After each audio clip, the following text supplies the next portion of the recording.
Hey there everybody, welcome. In lieu of a normal Let's Play episode, I decided that I would do just a kind of a kickoff for the modding Mania contest for FS UK.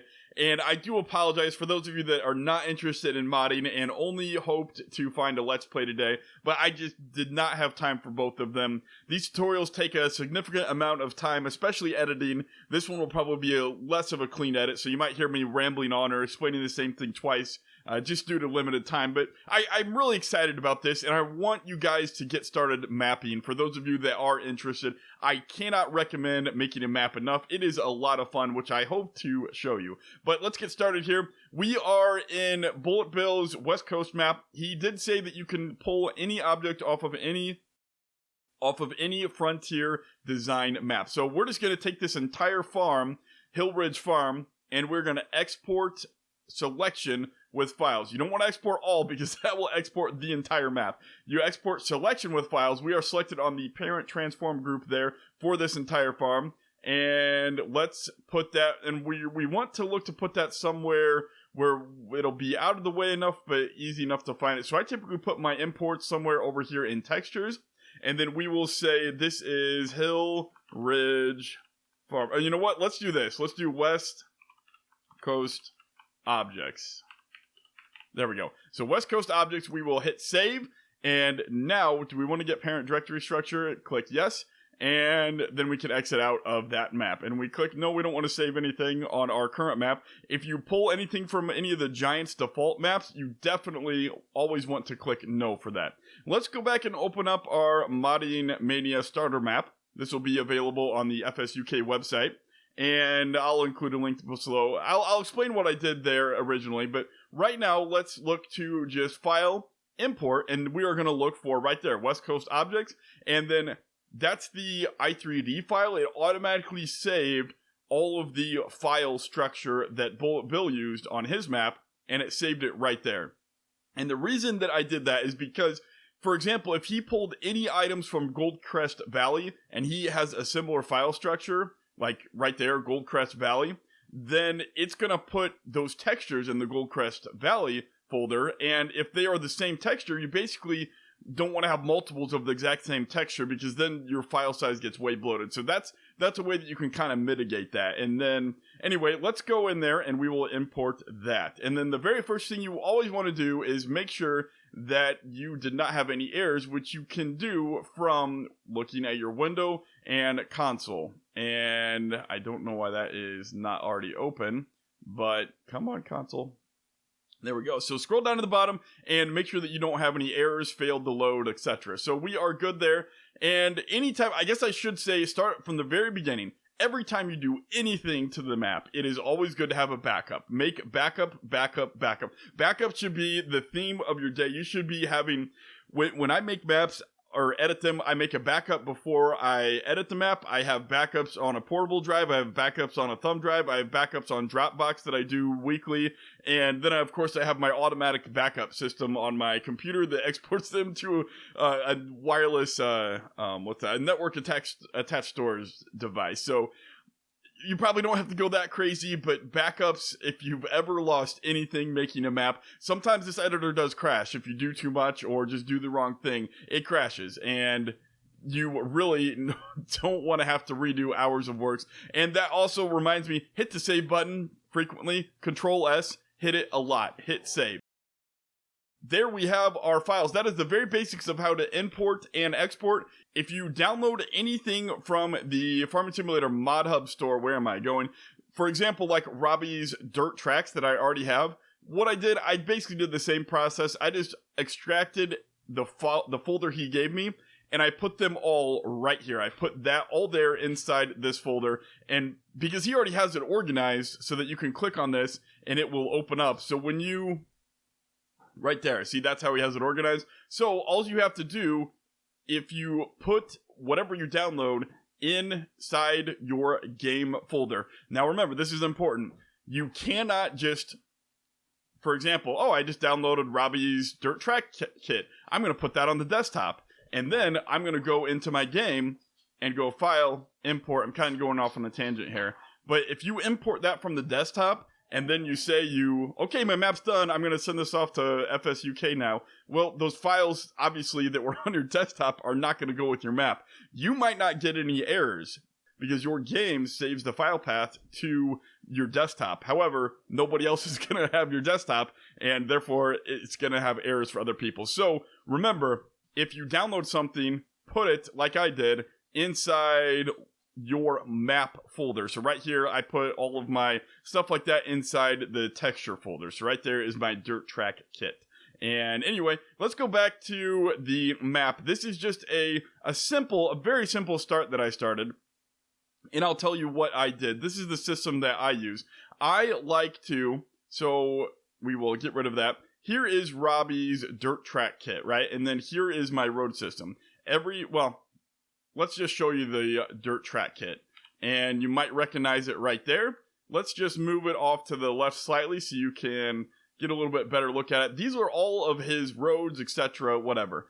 Okay, now this is just the way that I do it. You don't have to do it this way. We will cut that and we will Control V, and so that it is in this transform group. Another way that you can do that is you can keep everything organized in here, and this is actually probably the better way to do it. I just don't like to do it that way for some reason. But instead of cutting and pasting, you can Control D to duplicate, and then you take the duplicate, for example, right here, Control D, and the duplicate appears down there at the bottom, right? So it leaves the original, it duplicates this, and then you can cut and paste that.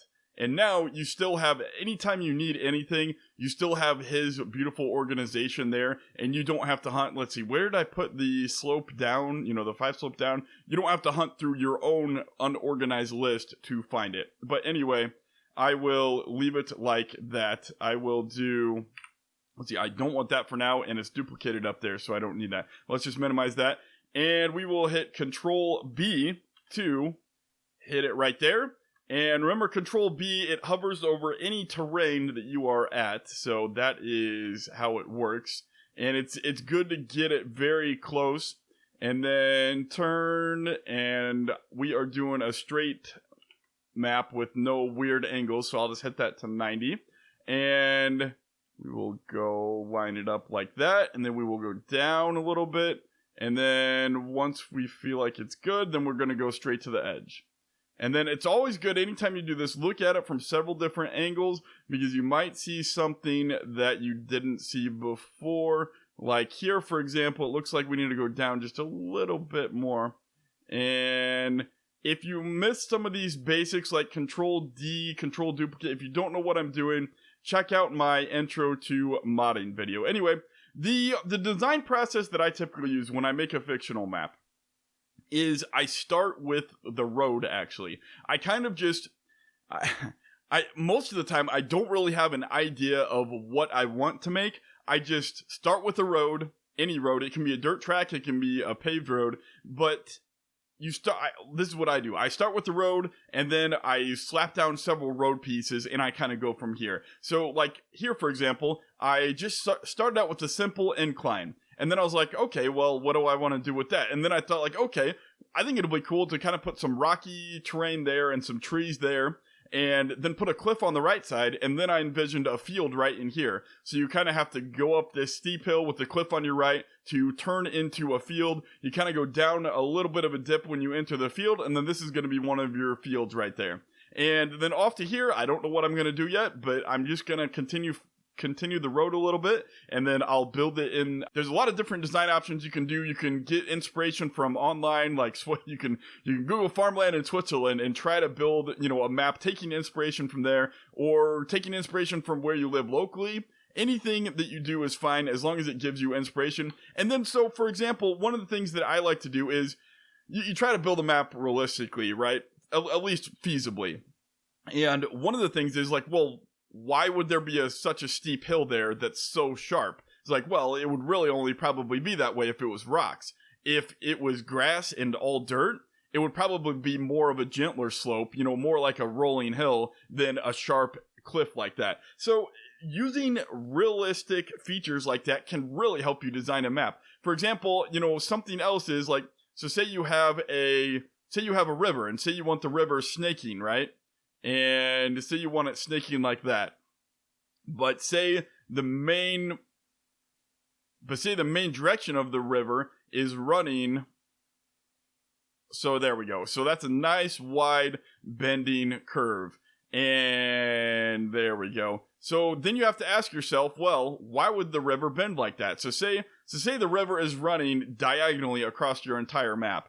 But say that for right there, it is going like that. Well, then you have to ask yourself, well, why would it snake like that? So you can do a few things like maybe this is rockier terrain and maybe this is softer terrain, so it kind of eroded in that way. Maybe this is a hill and maybe this is flatter land, so that could kind of cause it to, the river really wanted to run straight through, but maybe this is a big rocky area right there. So if you combine, let's just Control Z to undo that. If you combine whatever you want with realistic features, so start with, for example, start with the river, or start with this, and then fill in the rest of the terrain. So that's what I did, and that kind of gave me some ideas from there. And then you go and fill in the detail from there. You fill in the trees, and you fill in the fences, and the entry to the fields, and the little bushes and stuff like that, after you already have all your basic terrain set.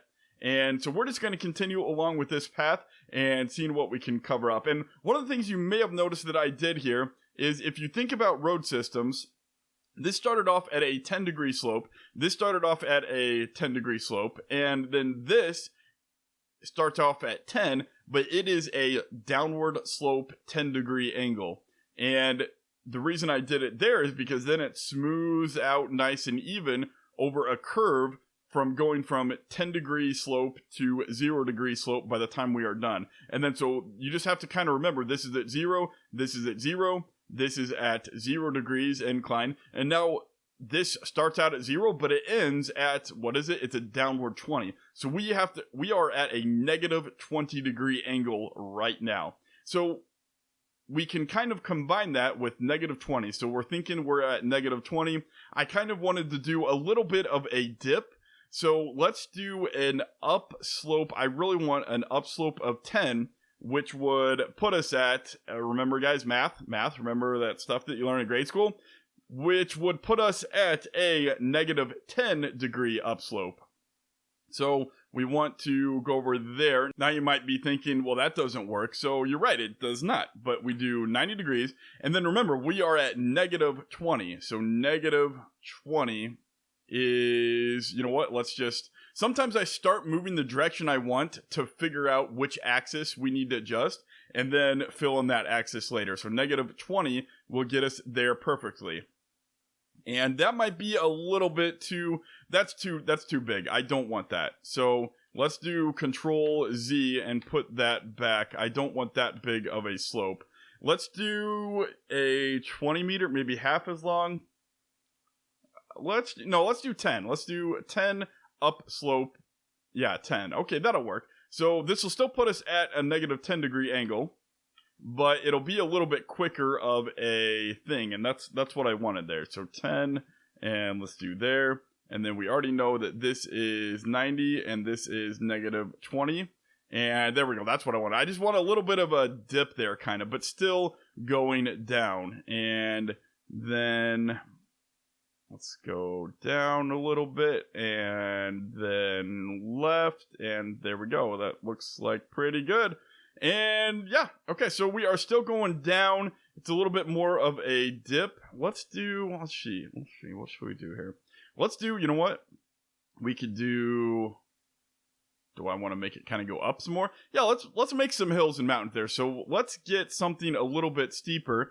And let's do an upslope 15, 40 meters long. Do we want that? Yeah. Let's kind of head up into the mountains. I think that'll be fun. And so then this will be a positive 5-degree slope from this point. But we are at negative 10. So we start out here. And there we go. And we go 90. And we are at negative 10. And there we go. Let's get that in there just perfect. And let's move this slightly to the left and down. All right, that looks good. And then we'll maybe do one more road piece. Yeah, I kind of like that. So we are going up at 5-degree slope. Do we want to continue a little bit more? Let's see. We don't want to curve at an angle, I think. Let's do a straight 20. Let's see, that should put us a little bit. I want to go a little bit higher, so let's actually do a straight 40-meter piece. And so let's just control duplicate that. And bring it on over here. And now if you want to get really precise with this, you could actually look at the coordinates of this one, at least laterally, and you could match the exact coordinates with this piece. And, so like this and like that, but you don't have to get that precise. That's a little bit that's a little bit too much work to do, I think. And so let's do, what was it, 0, -5, and this was at 90. Okay, so no, we're at +5 because we're going up. That's right. So that'll give us the height that we want, and then we can kind of start curving around in the mountains. I kind of want to make like a combination of a, like I don't think there's going to be maybe one main road in this map, but it's mostly going to be crazy terrain like this, and you're going to have to farm in the mountains with lots of like pine trees probably around. And so, you could also turn it into a forestry map. I think that could be fun. But that's the goal for this map anyway. And let's do maybe one more. Let's do a long slope up. A long, slow climb. So if you have a heavy truckload going up here, you're going to be climbing uphill for a while. And let's see. Okay, there we go. And okay, so I think that overall that is about, do we want to go up some more? Yeah, let's do one more. We don't want to get too high, but I think one more. I kind of want to emphasize the long, slow climb on this part of the hill. And let's do right there. I think that's good. And let's see. Let's check the height difference. Maybe one more. Yeah, this is the back entrance to, oh, what is that? That's a gold nugget. This will be like kind of a back entrance to some of the hillier mountains. And so this is kind of an example of what I was talking about. Again, we have to figure out if this is the road that I built, and say there's fields over here. Well, why wouldn't there be an entrance there? So you kind of have to think like, well, we could build this up as kind of like a rocky little small mountainous area where you can't build a path. We could make it where maybe this is a ditch, so maybe this hill kind of just continues to climb, and then the cliff is over here. So maybe the fields will be lower than that path, and that's obviously why there's not an entrance there. I think I kind of want to continue with the mountainous area. So before we forget that idea, let's just kind of brush up a little bit there and add some little bit hillier spots, so we kind of know that we want it to be impassable, but also more of a plateau. So something that you can do is, if we want, so like say this is the higher level of the mountains, if you want it to be right there, you can focus on that and hit Control R. And what that's going to do is, if you look over here, before I hit that button, it was 66. Now it's exactly on the center of the map what that value was. So if we go over here to the left mouse button and click that to replace, now when we click the left mouse button, it will replace the terrain where it is equal to the height that we had up. It'll replace the terrain to that level. So let's put some terrain that's higher, right? Now, with terrain that is higher, if I use the replace button, it will move all terrain to that level, whether it's higher or lower. I'm going to Control Z to undo that action. If instead you only want to bring up the terrain that's underneath, that's lower, change the replace limit to lower, and now it will only bring up the terrain that's lower, but not adjust the terrain that's higher. That's one of the tools you can use to aid you in making a hill. Something else you can do is, so say we want this, let's change this back to add. So say we want this to be a little bit, we don't want this to be as smooth. We want this to be a little bit rockier. So one of the things that we can do here is let me just finish bringing this up a little bit. Actually, let me go back to replace. And we are going to I want to go to this whole area because I kind of want to remember that this is going to be fields or something kind of higher. This whole area is going to be kind of higher. That's kind of what I want to make myself remember. So for right now, let's go in a little bit closer. And let's go back to 15. And there we go. I think that, so one of the things that we can do is, let's go to 5. And instead of adding, we will go to add. We can change this little noise function down here. We can do add brush to operation, and you can play around with these settings a little bit. But what this does is it adds noise, so to speak. So you see those uneven hills that we're getting as we get a little bit higher? This gives it that rocky shape that I was kind of wanting. And based on your brush right up here, so 3 more settings. Now, this is not only when you have noise, but this is every time you use the brush stroke. The opacity, hardness, and value matter. So, for example, let's change them all to 1, and you will see what happens. Well, let's leave that at 0.3. So, I changed the others to 1, and look at that. So, it's a much more jagged look, as opposed to over here. It still gives you the jagged look, but not a little bit unrealistic. One of the things that you could actually do, that I like to do, is I actually like to make them really jagged.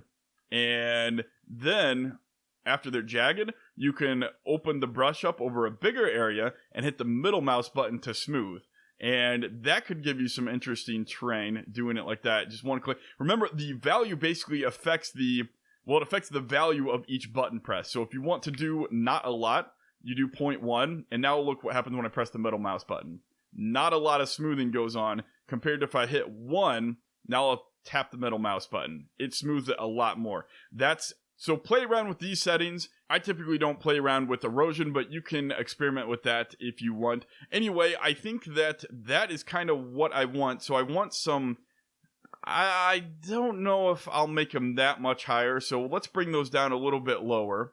And then we'll look to make them rocky. So let's kind of make this like a little valley. Oh, you know what? We could make that, since it kind of dips down low like that, maybe we could make some kind of a stream coming from the mountains and kind of dipping through that low spot. And that's another perfect example of if you just randomly build something. If you're not a creative person like me, and this is why I have to do this. If you're not a creative person and you just randomly build something, build a road that you think would be fun to drive on, and then fill in the scenery that you think would have to get to make that realistic. So maybe we could do like a dry river with like a bunch of rocks, and there's no actual running water in it, but it's, it runs enough in the winter and the springs when the snow melts that you have that low spot there. So maybe that's what we'll do. But anyway, I think well, I'll cover this real quick. I'll cover what I did over here so you can get a little bit more of a start. All I did is I changed the painting. We're going to go up to paint mode here. And we changed, not that. We don't want foliage yet. That'll be another lesson. If we go down here to the texture layer, and the first thing I like to do is I like to start with the main backdrop. This is a little bit more sloped, gentler, so I think that's going to be a little bit more dirt than rock because, it kind of eroded. So start with the base layer kind of that you want behind there. And we want add, not replace. And that's kind of the backdrop. And then paint over that with the other layers. So up the top there, we'll put maybe a little bit more grass. And again, the values that you have here affect what you're doing. You can use left mouse button to add, you can use right mouse button to take away, and then something important to not forget about is the middle mouse button to smooth. It smooths it all together. So I think that's pretty good, with the exception of I kind of wanted a little bit more grass in there somewhere to kind of give it like, it's a little bit, Grass doesn't grow on vertical cliffs, but it does grow when it flattens out a little bit if there's no huge rocks. And so then for the final layer, we will add a little bit of rock on the top there to kind of, and so if you can hear me in the background, I'm just tapping the left mouse button to kind of give it that little look. Something else that you can do if you're going over a wide area to kind of like just splatter. You can hold the left mouse button down while you're dragging really quick, like that, for example, and it'll. Well, it's kind of like airbrushing almost. It'll kind of just splatter the terrain a little bit, but it doesn't splatter all of it. Actually, let's kind of leave that because that is gonna be where I want some rock as well.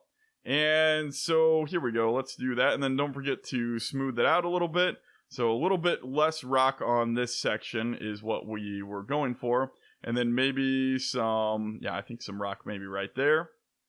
And maybe something right there. And okay, so there we go. I think that will give you guys some good enough tools to get started on this competition, at least for making a map. I'm not the greatest at Blender, and I don't know how guys make Blender models. Well, I mean, I know how they make them, but I don't know how they make them well. It is a true art to make them well. I hope that this gives you guys some ideas and tips. Remember, this is just one way to make a map. If you are truly struggling with creativity, one of the things they taught us in engineering classes is basically combine two completely random ideas in a room and, or anywhere and see what you come up with. So, off the top of my head, like combine road, water. Well, I mean, I guess there's a reason why I was already thinking about that. I talked about it over here. But if you combine, two features on a map, so say barn hill. Okay, so I'm going to make a barn on a hill. And, so say farm valley, so my farm's going to be in a valley. But a lot of what that does is, even if the idea is bad, even if it's something like, I don't know, what's a bad idea? So say, what's a random map object? So say grain elevator river. It's like, well, that's a horrible idea. I'm not going to put a grain elevator in a river, but you might put it on a river. Or like, basically the idea is that there's no bad ideas because you never know what type of idea will spark another idea. So if you're struggling creatively, this is one way that you can do it, like I said. The other idea is just randomly think of two random objects and then think about how that could work on the map, and then think about, well, if that doesn't work, do any other, so if I change out one word, like so the grain elevator is not in the river, but it could be right next to the river. That could be pretty. And, so then the river, the final thing that I mentioned was, if you want something, then think about, like I used the river example. So if instead of doing this, I know that I wanted mountains, so I started with this. If you want a beautiful lake, start by building a beautiful lake and carve out the area where you want the lake to be, and, maybe make rivers running to and from the lake, and then focus on building realistic terrain features that fit in and would force the river to bend and flow the directions that it flowed. So obviously, if you have a lake, that probably is going to be the lowest point in your map, right? And, you can do stuff like that. Start with the features that you want. Some people like to start with building a farm. I like to start with, since I don't know where I want the farm on this map, I just started with, I know I want a little mountain pass. I know the theme of this map is going to be mostly dirt tracks. I'm not going to have any roads. It's maybe one road, but I kind of want it to be a in the middle of nowhere type map. You're really so far off the grid that you don't have any paved roads. And I hope that helps. I hope that helps you guys. As always, remember to subscribe if you haven't, and stay tuned for more tutorials. I will go back to normal Let's Play episodes on Wednesday, but I'm sorry that I didn't do a Let's Play episode today, but I think that this will be a fun little thing for you guys to do and get started on, especially for those of you who, want to get started mapping. And if you had absolutely no interest in mapping, then maybe you might see that it could be fun, and I do hope that I showed you that at least. Anyway, I will say goodbye for now. Thanks again, guys. Have a great day.